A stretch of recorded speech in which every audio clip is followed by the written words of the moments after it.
ہم نے اداروں کو زیادہ سے زیادہ انڈیپینڈنٹ دیکھنا چاہا. حکومتیں پیچھے لڑتی رہی ہیں.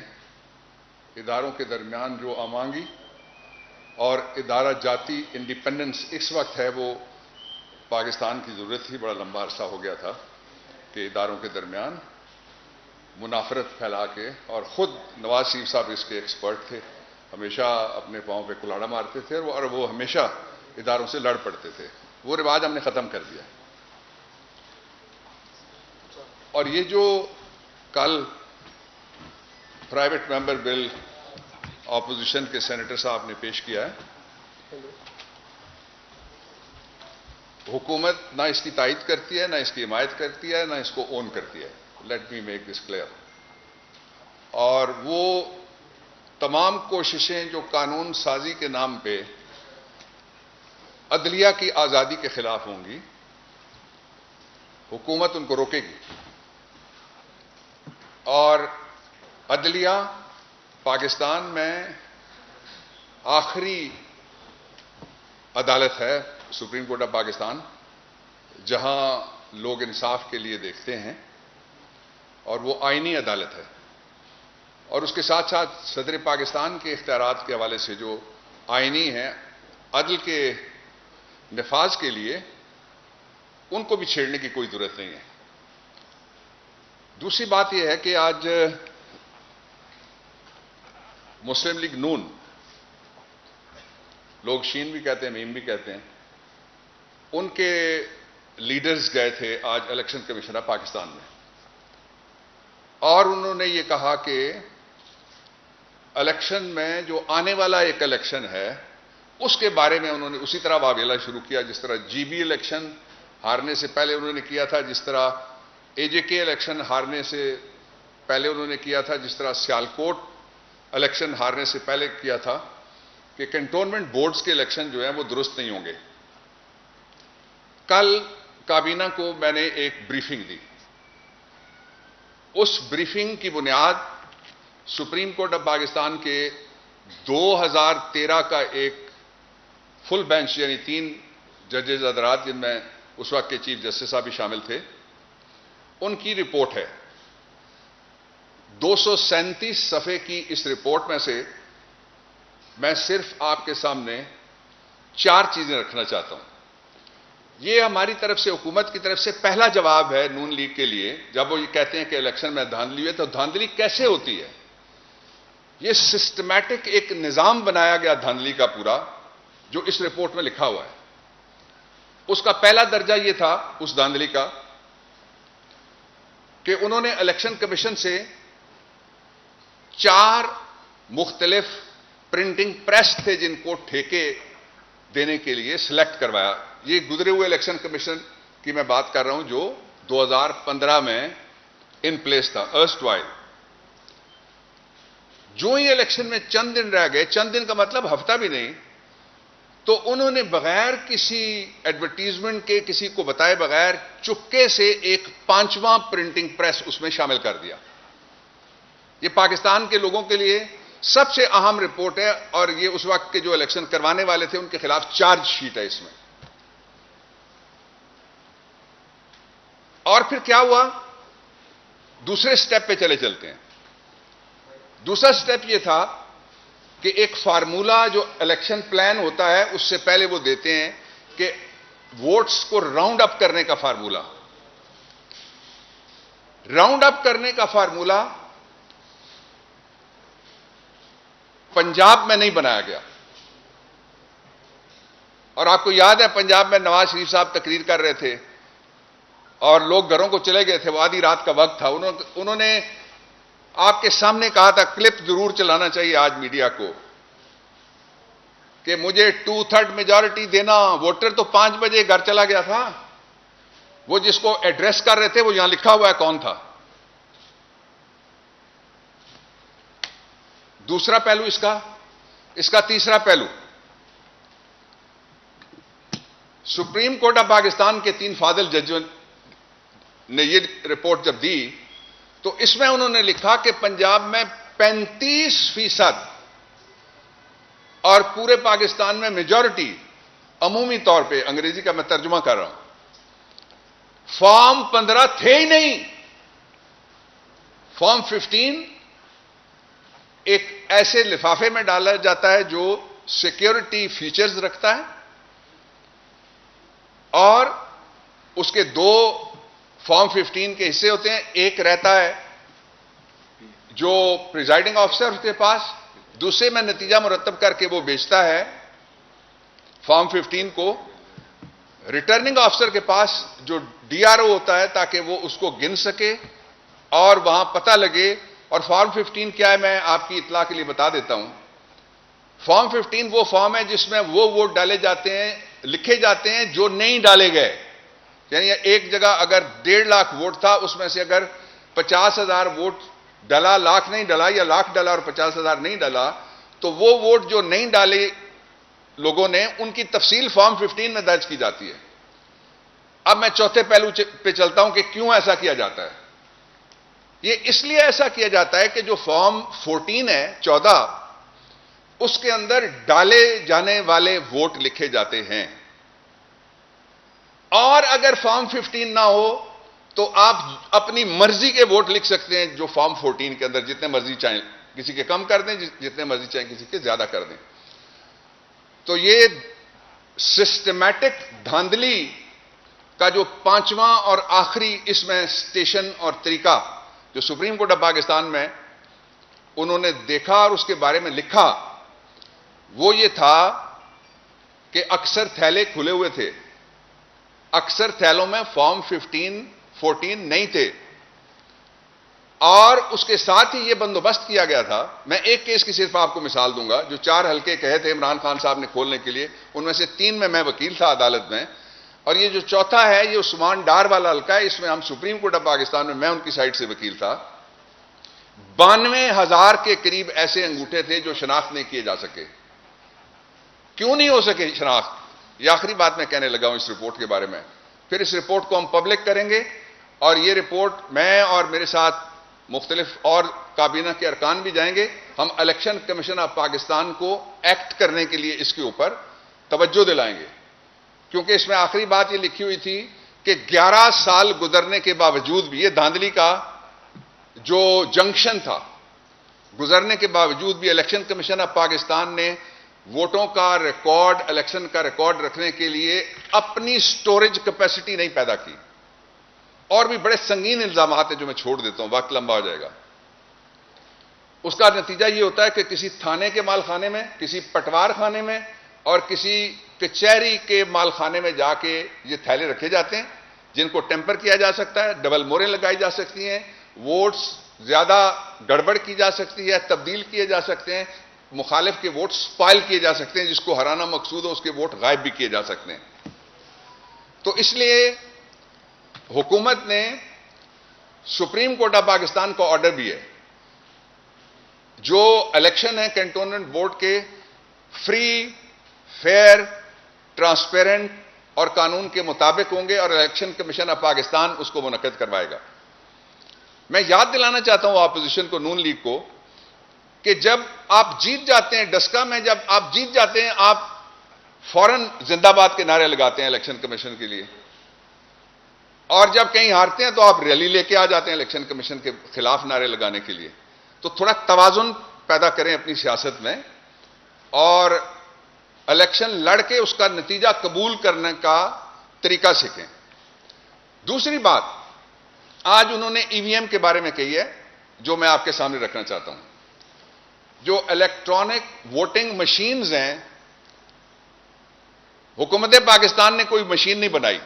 پاکستان کے قومی ادارے، بہت اہم ترین قومی ادارے جو بہت بڑے بڑے پاکستان کے لیے اس سائٹ کے کام کرتے ہیں، ان کی مشاورت سے ایک نمونہ، جس کو پروٹوٹائپ آپ کہتے ہیں، ایک ڈبہ آپ کہہ لیجئے، وہ بنایا کہ وہ ہوگا کیسے اور اس کا پروسیس کیسے ہوگا. ہماری جتنی بھی میٹنگ ہوئی ہیں اپوزیشن کے ساتھ، وہ کہتے ہیں ہم نے مشین نہیں دیکھنی. ہم ہر جگہ مشین ہر کمیٹی کو دکھانے کے لیے تیار ہیں، اور اس کے لیے سائنس منسٹری ساری جگہ روڈ شوز بھی کر رہی ہے. ایک بات میں اپوزیشن کو کلیئر کرنا چاہتا ہوں کہ ہماری اکثریت ہے، ایک ووٹ کی اکثریت سے قانون پاس ہوتا ہے. انشاءاللہ العزیز اگلے الیکشن 2023 کے اس میں الیکٹرانک ووٹنگ مشین استعمال ہوگی، اور اس کے ساتھ ساتھ یہ ووٹ خریدنا اور اس کی ایفیکیسی، یہ اس رپورٹ میں بھی کہا گیا، سپریم کورٹ کی 2018 کی ججمنٹ میں بھی ہے، وہ دیکھنا الیکشن کمیشن آف پاکستان کی ذمہ داری ہے. اور ہم پورا تعاون کریں گے الیکشن کمیشن آف پاکستان سے. میری منسٹری کو ایک خط آیا تھا جو نادرا نے لکھا، نادرا کے خط کی بنیاد کے اوپر لیٹر ہمیں بھیجا الیکشن کمیشن آف پاکستان نے پارلیمنٹری افیئرز کو، اور اس میں کہا گیا تھا کہ جو نادرا نے کہا تھا کہ ان کو جو پیسے چاہیے 2.2 بلین، گورنمنٹ اپنے سارے وسائل لگا کے ایک دفعہ فیئر الیکشن کرانا چاہتی ہے تاکہ پاکستان میں انتخابات میں دھاندلی کے شور کو ختم کیا جا سکے.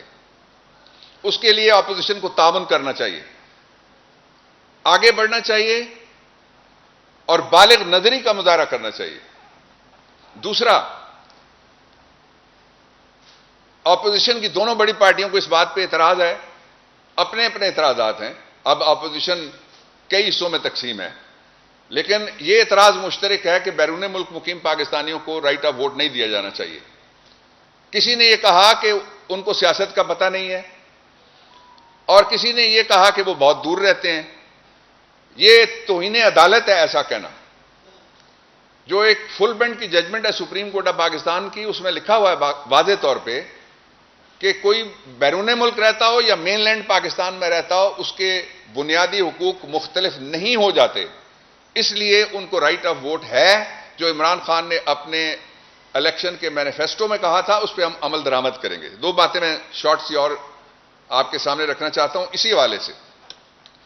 پہلی بات یہ ہے کہ آج اگر اپوزیشن اس بات پہ تیار ہو جائے کہ انہیں دھاندلی کا خوف کہاں سے ہے یہ سننے کے لیے بھی، تو میں بتا دیتا ہوں، دھاندلی کا خوف ٹیکنالوجی میں نہیں ہے، ٹیکنالوجی سے انکار میں دھاندلی کا خوف ہے. جن لوگوں کے جعلی ووٹ ہیں، جن لوگوں نے فرضی ووٹ بنائے ہوئے ہیں، جن لوگوں نے ڈبل ووٹنگ کروانی ہوتی ہے، ان کو خوف ہے مشین کا، اور جن لوگوں نے فیئر الیکشن لڑنا ہے ان کو خوف نہیں ہے. ہم سے کتنے بڑے بڑے ملک ہیں آبادی میں بھی، دوسرے حوالے سے بھی، جہاں مشینیں استعمال ہوتی ہیں ووٹنگ کے لیے، وہاں جب بھی کوئی سوال اٹھتا ہے سارے ریزلٹس کھل جاتے ہیں. یہاں تو دھرنے کرتے پڑتے ہیں 126 دن، تب جا کے ایک آرڈیننس جاری کیا جاتا ہے، تب جا کے ایک کمیشن بٹھایا جاتا ہے، تب بھی 4 حلقے جب کھلتے ہیں پتہ لگتا ہے چاروں میں دھاندلی ہوئی ہے. یعنی 100% دھاندلی 2013 کے الیکشن میں.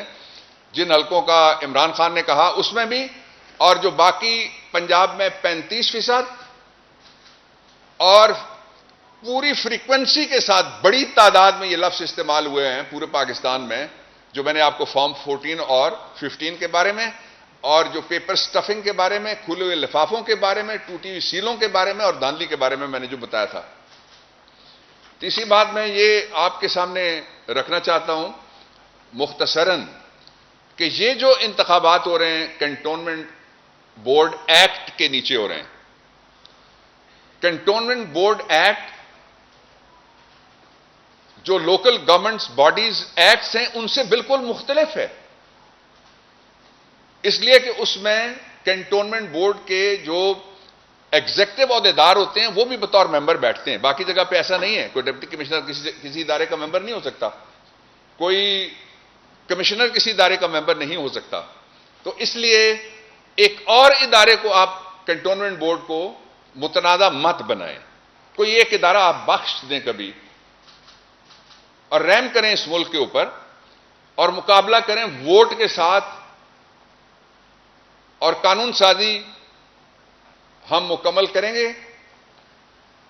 جو ایک شارٹ میٹنگ میں ہم نے ٹائم لائنز بھی دے دی ہیں، پرائم منسٹر صاحب نے شارٹ میٹنگ کی تھی، اس میں پارلیمنٹری افیئرز نے ٹائم لائنز دے دی ہیں.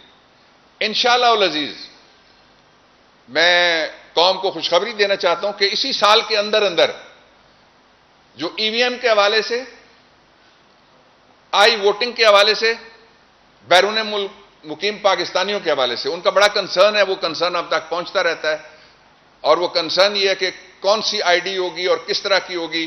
اکثریت کا خیال ہے کہ ایک آئی ڈی ہونی چاہیے، گورنمنٹ کا بھی یہی خیال ہے کہ ایک آئی ڈی ہونی چاہیے۔ انشاءاللہ العزیز ان کی امیدوں اور تمناؤں اور عمران خان کے وعدوں کے مطابق وہ ہم کریں گے، لیکن 2021 میں جو قانون سازی کا عمل ہے وہ ہم پورا کریں گے، خواہ ہمیں سینٹ اور خواہ ہمیں جوائنٹ سیشن میں جانا پڑے، دونوں جگہ انشاءاللہ العزیز قانون سازی کا عمل ہم پورا کریں گے۔ بہت شکریہ ڈاکٹر صاحب۔ دو تین چیزیں صرف میں ڈاکٹر صاحب نے جو کہیں انہی کو آگے بڑھا دوں۔ ایک بات تو بہت طے ہے کہ آپ احتجاج کریں یا آپ جعلی طریقے سے پریشر ڈالیں، اگلا الیکشن تو انشاءاللہ فری اینڈ فیئر ہونا ہے، وہ آپ کے پرانے طریقوں سے نہیں ہونا، جیسے ڈاکٹر صاحب نے کہہ دیا اس میں ووٹنگ مشین یوز ہوگی۔ ہاں یہ موقع ہے آپ کے لیے بھی اور تمام سٹیک ہولڈرز کے لیے کہ وہ آئیں، جو آپ کے جائز باتیں ہیں، خدشات ہیں، اس مشین کو چیک کریں، ٹیسٹ کریں، اس میں جو آپ کو خدشات لگتے ہیں وہ بتائیں تاکہ ان کو ریموو کیا جا سکے، تاکہ کوئی ایسی چیز تیار نہ ہو جو آپ بعد میں آپ کہیں کہ ہمیں سنا نہیں گیا، ہمیں بتایا نہیں گیا۔ تو ایک رسپانسبل سٹیزن ہونے کے ناطے آپ کو یہ کام کرنا چاہیے، لیکن مسئلہ تو یہ کہ رسپانسبلٹی ہے کہاں؟ آج آپ نے صبح اس کا مظاہرہ دیکھا جب مریم صفدر صاحبہ عدالت گئیں اور عدالت کا احترام کرنے کی بجائے عدالت کی بے احترامی کی گئی، اور اس قدر کی گئی کہ ججز کو بھی ریئیکٹ کرنا پڑا، بولنا پڑا۔ عدالت کے اندر ہائی کورٹ جیسی اعلیٰ عدالت کے اندر جلسہ کرنے کی کوشش کی گئی، ریمارکس دینے پڑے، ریمارکس دینے پڑے عدالت جو اعلیٰ ججز ہیں ان کو کہ یہ کیا بیہیویئر ہے کہ آپ عدالت کے اندر آتے ہوئے ایک پولیٹیکل جلسہ کر رہے ہیں، اور آئے بھی آپ کس لیے ہیں؟ یہ عام عوام کو یاد ہو، یہ وہی کیلبری فونٹ، قطری خط، یہ وہی اپارٹمنٹ جو کہتے ہیں ہمارے دادا کو کسی نے تحفے میں دے دیے تھے، وہ اربوں روپے کے جو ہیں، جن کی ان کے پاس کوئی چیز نہیں، جس میں محترمہ کو 7 سال کی سزا ہوئی ہے، نواز شریف صاحب کو 10 سال کی سزا ہوئی ہے، اور یہ اس میں دونوں مجرم ہیں۔ مریم صاحبہ وہ مفرور ہیں اور مریم صاحبہ جو ہیں فی الحال ضمانت پہ ہیں، بٹ ان کی جو پنشمنٹ ہے وہ سسپینڈڈ نہیں ہے، اور صفدر صاحب جو ہیں ان کو 1 سال کی اس میں سزا ہوئی ہے، اور ایک ایسے مقدمے میں اپیئر ہوتے ہوئے یہ اس طرح کی بات چیت کر رہے ہیں۔ دوسری طرف اگر آپ دیکھیں تو شہباز شریف صاحب کا جو پرابلم ہے وہ اور ہی ہے، وہ اندر کھاتے پیغام بھیجتے ہیں کہ مجھے ای وی ایم بھی قبول ہے، مجھے ہر چیز قبول ہے، آپ بس این آر او دیں کسی طریقے سے۔ کل انہوں نے واضح طریقے سے کھلم کھلا این آر او مانگا ایک تقریر میں، قومی حکومت، وہ جو پچھلی والا طریقہ ہوتا تھا بٹیر اور 751 اور ڈشیں، وہ خان صاحب پکائیں یا یہ کھائیں اور پکائیں اور خان صاحب کھانے آئیں، اور یا خان صاحب پکائیں اور یہ کھانے آئیں، اور پھر مل کے اللہ کے فضل اور کرم سے الحمدللہ کہہ کے ملک کو لوٹیں۔ وہ تو ہونے نہیں والا۔ اگر یہ ای وی ایم برداشت کرنا چاہتے ہیں تو کھل کے عوام کے سامنے کریں، اس میں کوئی پرابلم ہے وہ بھی کریں، اس کو این آر او کے لیے بارگین نہ کریں۔ ہم نے فیٹف پہ آپ کی بارگین نہیں لی تھی، تو یہ تو کوئی اس سے بڑا مسئلہ نہیں ہے، پاکستان کے لیے چیلنج نہیں ہے۔ جیسے ڈاکٹر صاحب نے فرمایا کہ ہمارے پاس پارلیمنٹ کے اندر طاقت ہے، ہم اس کو منظور کروائیں گے اور امپلیمنٹ کریں گے، اور اس سے پہلے انشاءاللہ بہت جلد اب اس کی ڈیولپمنٹ ہو رہی ہے، جو پروٹوٹائپس ہیں اور بن رہے ہیں، ہم آپ کو چھوٹے چھوٹے جو الیکشن ہیں، چھوٹے کا مطلب ان کی اہمیت چھوٹی نہیں ہے، سائز میں چھوٹے کی بات کر رہا ہوں، بار کونسلز کے، سپورٹس کلبز کے، آپ کے جو آپ کے پریس کلبز ہیں ان کے، یا دوسرے چھوٹے الیکشن جتنے بھی ٹاؤنز کے، کمیٹیز کے ہوتے ہیں، آپ کی سوسائٹیز کے الیکشنز ہوتے ہیں، کلبز کے الیکشنز ہوتے ہیں، ان کو ہم انشاءاللہ انہی ای وی ایمز پہ کروائیں گے۔ اور آج ہی پرائم منسٹر صاحب نے اس بات کا بھی اعادہ کیا ہے کہ بہت جلد وہ ایک اگلے چند دنوں میں وہ ایک ڈیمانسٹریشن جو ہے وہ آپ سب کو وہاں بلایا جائے گا پرائم منسٹر آفس میں، اور میڈیا کو بلا کے پرائم منسٹر صاحب کی موجودگی میں اس کی ڈیمانسٹریشن دی جائے گی، تاکہ میڈیا بھی جو خدشات ہیں، جو بات ہے وہ کر سکیں۔ اور آخری بات میں کر دوں بلاول زرداری صاحب کی طرف، کیونکہ انہوں نے بھی آج ایک بیان داغا ہے، اور وہ بیان یہ داغا ہے کہ عورتوں کو احترام دینا ہے. عورتوں کو احترام جس قدر ان کی پارٹی دے رہی ہے اس ٹائم، اور جس قدر ان کے الائز دے رہے ہیں. کل ہی تصویر آئی ہے آپ کو، وہ لندن میں ایک گالی گلوچ کی ویڈیو تو پچھلے دنوں نظر آئی ہوگی، ایک خاتون دے رہی تھی، اور وہ اس میں جو گالیاں تھیں وہ ٹیلی ویژن پہ تو کہی نہیں جا سکتی. تو مریم اورنگزیب، مریم صفدر، عظمہ بخاری، وہ ذرا بتائیں کہ ان کے لیے ایسے الفاظات بولے جائیں تو ان کو کیسا لگے گا. جو ان کی وہ ایک سپورٹر بول رہی تھی، جس کو بعد میں سرٹیفائی کرنے کے لیے اور انعام دینے کے لیے نواز شریف صاحب نے اپنے پاس بلایا، اور ان کی تصویر بھی آج صبح سرفیس ہوئی. تو جب آپ کی لیڈرشپ کا معیار اور اخلاقیات اس حد تک گر جائیں گے کہ عام پبلک کو، وہ جن کو انہوں نے گالیاں دی وہ پی ٹی آئی کی لیڈرشپ یا پی ٹی آئی کے کوئی عہدیداران نہیں تھے، عام پبلک تھی. عام پبلک کی عورتوں کو اس قدر غلیظ گالیاں دینے والی خاتون کو اگلے دن آپ انڈورس کریں گے، اور اس کے بعد مریم صفدر صاحبہ ایک جادوئی گلاس ہاتھ میں پکڑ کے وہ عورتوں کے حقوق کی چیمپئن بھی بننا چاہیں گی. ایسا نہیں ہو سکتا. اب وکٹ کے دونوں طرف نہیں کھیل سکتے. یا آپ کو احترام کرنا پڑنا ہے عورتوں کا، اور تمام عورتوں کا، وہ بھلے پی ٹی آئی سے ہوں، پی ایم ایل این سے ہوں، کہیں سے بھی ہوں. اور اگر آپ احترام نہیں کرتے اور انڈورس کرتے ہیں ایسے لوگوں کو، تو پھر یہ ڈویلٹی نہیں ہونی چاہیے. اور دوسرا، شہباز شریف صاحب سے گزارش ہے کہ وہ یہ میس جلدی کلیئر کر لیں اپنا، کہ وہ پارٹی کا صدر ہونے کے ناطے کہتے ہیں ایک بات، اور پارٹی پیچھے سے کہتی ہے یہ ان کی ذاتی رائے ہے. میرے سے بڑے ہیں عمر میں چلیں شرم کا لفظ استعمال نہیں کرتا، لیکن انہی کے ایک صاحب نے کہا تھا کوئی حیا ہوتی ہے، کوئی گریس ہوتی ہے. آپ کو آج شام تک استعفیٰ دے دینا چاہیے، جب آپ کی پارٹی کی ایک ایسی رکن جن کی تمام تر جو افیکٹونیس ہے، یا ان کی جو بھی ان کی آپ کہہ لیں لیگیسی ہے یا ان کی کوالیفیکیشن ہے، وہ صرف مریم صفدر کی پرسنل سیکرٹری ہونے کی ہے، اور وہ پارٹی کے صدر کو یہ کہیں کہ یہ ان کی ذاتی رائے ہے جو سٹیٹمنٹ ہے، تو میرا خیال ہے اس کے بعد انہیں صدارت نہیں کرنی چاہیے. اور جو پارٹی کے رینک اینڈ فائل کے اندر ایک بہت بڑا مسئلہ ہے مسلم لیگ نون کے، کہ ان کی لیڈرشپ کون ہے اصل میں، مریم صفدر ہیں یا شہباز شریف ہیں. تو شہباز شریف صاحب کو لگتا ہے شاید کوئی طریقہ بن جائے، شاید عمران خان صاحب ان کو بلا لیں کیونکہ وہ پاؤں پڑنے کو تیار ہیں، اور مریم صفدر کو ہم ہی نکال کے سائڈ پہ کر دیں پی ٹی آئی والے، اور شہباز شریف کو سپیس دے دیں. تو جناب یہ ہم نہیں کرنے والے. ہمیں پتہ ہے آپ دونوں ہی چور ہیں، ایک گریبان کو پڑتا ہے، ایک پاؤں کو پڑتا ہے. آبجیکٹو آپ کا ایک ہی ہے، روڈ میپ آپ کا ایک ہی ہے. تو یہ کوڑا کٹ تو ہمیں آپ پہ کرنا پینا ہے. یہ بھتیجی اور چاچے دی لڑائی اسی نہیں چھڑانی. لیکن جو اج انہوں نے تواڈے نال کر دیتا ہے کہ یہ تواڈی ذاتی رائے ہے، تو ہن میری تواڈے واسطے ذاتی رائے ہے کہ برائے مہربانی اپنا نہیں تو اس عہدے کا خیال کریں. کسی بھی پارٹی کے صدر کی ایک بڑی عزت اور اہمیت ہوتی ہے. تو اگر آپ کی سٹیٹمنٹ کو آپ کی پارٹی نے ایسے ریجیکٹ کر دیا ہے تو استعفیٰ دے کر آپ کو گھر جانا چاہیے. اور ای وی ایم کو اگر آپ نے قبول کرنا ہے تو کھل کے میدان میں کریں. یہ بیک اینڈ سے پیغام نہ بھیجیں کہ اگر حمزہ کے کیسز ختم کر دیں تو میں ای وی ایم میں آپ کے ساتھ ہوں. یہ والے کام نہ کریں. عمر جٹ صاحب دنیا نیوز. میرے دو سوال ہیں ڈاکٹر شمال صاحب سے اور ڈاکٹر صاحب آپ سے. ڈاکٹر صاحب ایک تو پروگرام سے پہلے آپ سے میں پوچھ لیتا ہوں سر، یہ بتائیے گا ابھی آپ نے کہا کہ گورنمنٹ 2023 میں بڑی فارم ہے کہ آئندہ انتخابات جنرل الیکشنز ای وی ایم کے تھرو کروائے جائیں گے.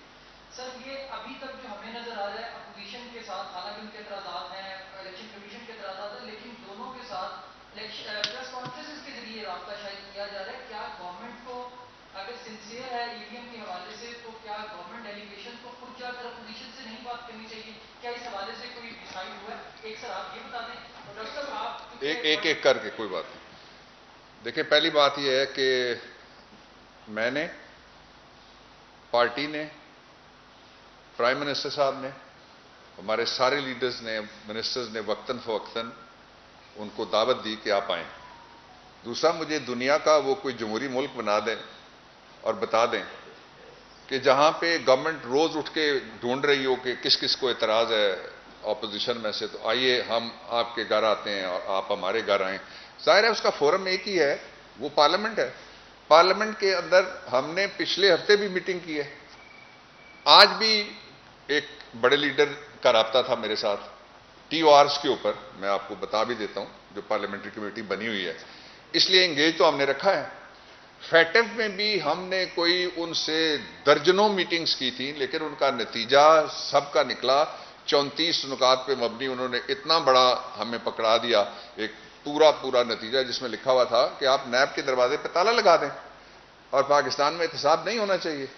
وہ یہ سمجھتے ہیں منی لانڈرنگ جرم ہی نہیں ہے. اگر میں نے, وہ کہتے ہیں پیسے کسی کے پاس رکھ دیے اس کے اکاؤنٹ میں فالودے والے میں, تو یہ کوئی جرم ہے؟ یہ آن ریکارڈ کہتے ہیں, تو ہم تو نہیں کہہ رہے. ایک دوسرا یہ ہے کہ حکومت کی طرف سے آخری جو بڑا پیغام تھا, وہ کمیٹیوں میں ہم بیٹھے ہوئے ہیں, اب سینٹ کی کمیٹی کا اجلاس بھی ہونا ہے. میں یہ بھی کہنا چاہتا ہوں سینٹ کی کمیٹی سے, آپ کے سوال کا فائدہ اٹھا کے, کہ 14 تاریخ کو جو آپ کو آئین ٹائم دیتا ہے اور رول 25 ہے, وہ آپ کو جو ٹائم دیتا ہے سینٹ کے بزنس اور پروسیجر کا, وہ ٹائم تو ختم ہو جائے گا 14 تاریخ کو. تو ابھی تک کمیٹی بیٹھی ہوئی ہے, اس میں میں بھی گیا, اس میں پارلیمنٹری افیئرز کے سیکریٹری بھی گئے. ہم ساری بریفنگ جو انہوں نے مانگی, اور جو بریفنگ لینا چاہتے ہیں گورنمنٹ تعاون کرنے کے لیے تیار ہے. یہ نہیں ہو سکتا کہ ہم قانون سازی نہ کریں, یہ ایک بات کلیئر کر دیتا ہوں. سر یہ ایک آج آپ کے مریم صفدر کا آپ نے ذکر کیا, سر آپ نے آج ان کی جو بھی ہائی کورٹ میں پیشی کی اس پر اسٹیٹمنٹ دیا. سر اسی اسٹیٹمنٹ کے اوپر الیکشن کمیشن کے بارے میں کچھ صحافیوں نے مریم اورنگزیب سے سوال کیے آپ کی اسٹیٹمنٹ کے حوالے سے. تو سر انہوں نے اسٹریٹ انکار کیا, انہوں نے یہ کہا کہ میں تو کسی ڈاکٹر شہباز گل کو نہیں جانتی. تو سر آپ اسپوکس پرسن کے پرائم منسٹر ہیں, کیا مطلب آپ ان سے رابطہ کریں کہ انہوں نے بتائیں گے کہ ڈاکٹر شہباز گل کون ہے؟ یہ مریم اورنگزیب صاحبہ نے کہا یا باجی مریم صفدر نے کہا؟ مریم اورنگزیب صاحبہ نے کہا. وہ ان کی مرضی ہے, میں ان کا جواب نہیں دوں گا, کیونکہ وہ ہر روز تو میری سٹیٹمنٹس کو ڈینائی کر رہی ہوتی ہیں. لیکن یہ بات درست ہے کہ وہ نہیں جانتی, کیونکہ میں پی ٹی آئی کے بہت سارے لوگوں کی طرح اپوزیشن کے ایسے لوگ جن کے چہرے مسخ ہیں اور جن کی شکلیں کرپشن سے کالی ہوئی ہیں, اور یہ پی آئی ڈی کے در و دیوار جانتے کہ انہوں نے کتنی کرپشن کی ہے, ان سے میں ذاتی دوستیاں نہیں رکھتا. تو یہ بات درست ہے مریم اورنگزیب صاحبہ کی کہ وہ مجھے نہیں جانتی, کیونکہ جیسے ہو سکتا ہے وہ اور بہت سارے صحافیوں کو, پولیٹیشنز کو جانتی ہوں, پرسنل دوستی ہو, میری ان کے ساتھ دوستی نہیں ہے. اور اللہ مجھے اس دوستی سے اور جان پہچان سے دور رکھے. جو کچھ وہ کر کے گئی ہیں, اللہ انہیں اس ملک کو بھی اللہ ان کے میں یہ کہوں گا شر سے بچائے دوبارہ. تو یہ میرے لیے بہت ہی اعزاز کی بات ہے اور بہت ہی فخر کی بات ہے کہ مریم صفدر صاحبہ یا مریم اورنگزیب مجھے نہیں جانتی. ہاں, وہ کبھی اپنے لیڈر سے ضرور پوچھیں جن کا نام نواز شریف ہے, وہ مجھے بہت اچھی طرح سے جانتے ہیں. میری ان سے گھنٹوں ملاقاتیں ہوتی تھی بیٹھ کے, اور میں نے انہیں ایک دفعہ یہ بھی کہا تھا کہ آپ کی میڈیا کی ٹیم بڑی نااہل ہے.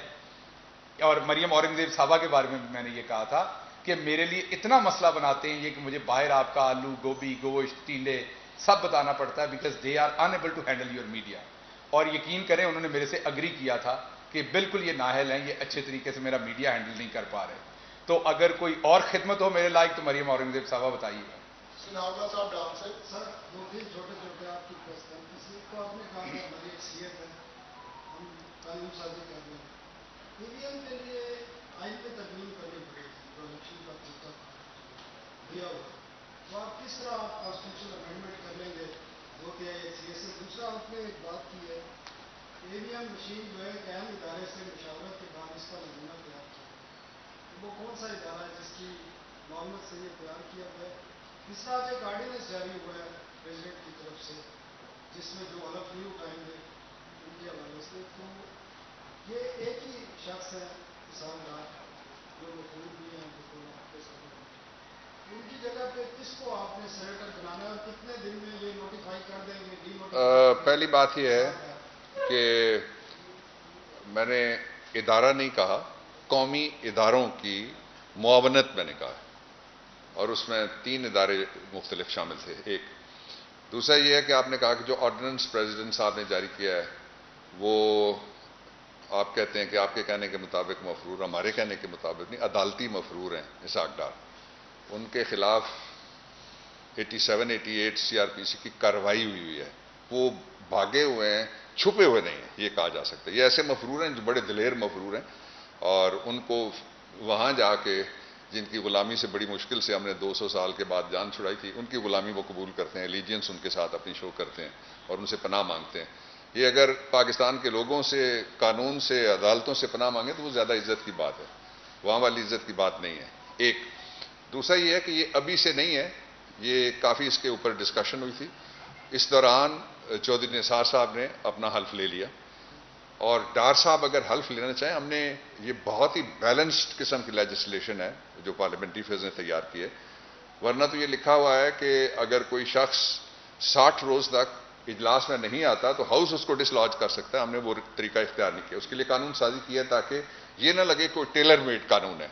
اور سارے پاکستان میں یہ مسئلہ ہے. اس سے پہلے آپ اسی گھر کی، نواز شریف صاحب کی ایک 2 خواتین ان کے گھر کی، دونوں اب اس دنیا میں نہیں، میں نام نہیں لیتا، ایک ایم پی اے رہیں 5 سال، دوسری ڈاکٹر یاسمین سے انہوں نے الیکشن جیتا، دونوں نے حلف ہی نہیں اٹھایا. یہ کیا طریقہ ہے؟ سپریم کورٹ آف پاکستان نے جاوید ہاشمی کیس میں کہا ہوا ہے کہ کوئی حلقہ بھی خالی نہیں رکھا جا سکتا. سپریم کورٹ آف پاکستان نے اس سے پہلے محمد خان جنیجو کیس میں، دونوں 89 کی ججمنٹس ہیں، انہوں نے کہا تھا کہ اسمبلی غلط ٹوٹی ہے، لیکن چونکہ الیکشن کا پروسیس شروع ہو گیا ہے اس لیے ہم نہیں چاہتے کہ پاکستان کے جو قومی ادارے ہیں ریپرزنٹیشن کے، وہ لوگوں کی نمائندگی سے خالی رہیں. اور جو تیسری بات ہے، ایک سیکنڈ نہیں، ابھی بندے بھی کافی رہ گئے میرے خیال میں تیسرے سوال کا جواب دیتا ہوں. Allow me to respond you. Thank you.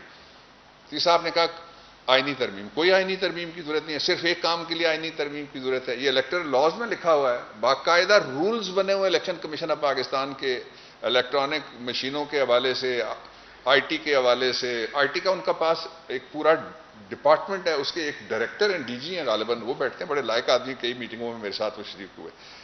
تو اس لیے اگر ہم ڈیول نیشنلٹی والوں کو رائٹ دینا چاہیں تو اس کے لیے آئینی ترمیم کی ضرورت ہے، جن کے پاس دوہری شہریت ہے. باقی کسی جگہ الیکشن ایکٹ 2017 کے علاوہ کسی جگہ آئین میں ترمیم کی کوئی ضرورت نہیں.